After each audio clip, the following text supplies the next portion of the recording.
பாணிக்கு உனக்கு தங்க கிளாஸ் எடுத்து, ராஜானிக்கு உனக்கு தங்க கிளாஸ் எடுத்து, ஏன் ராஜானிக்கு நாங்க தனி பால் கொண்டு வரோம்.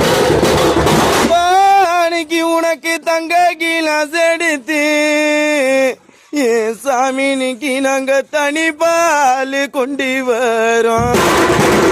அப்பானிக்கு எந்த தனி பால உண்ணாம, என் சாமினிக்கு எந்த தங்கரதம் தான் ஏறிட்டியே.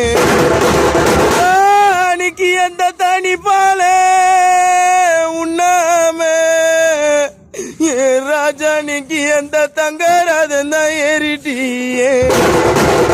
பானிக்கு உனக்கு பொண்ணு கிளாஸ் எடுத்து, என் சாமினிக்கு நாங்க புலி பால் கொண்டு வரோம். பானிக்கு உனக்கு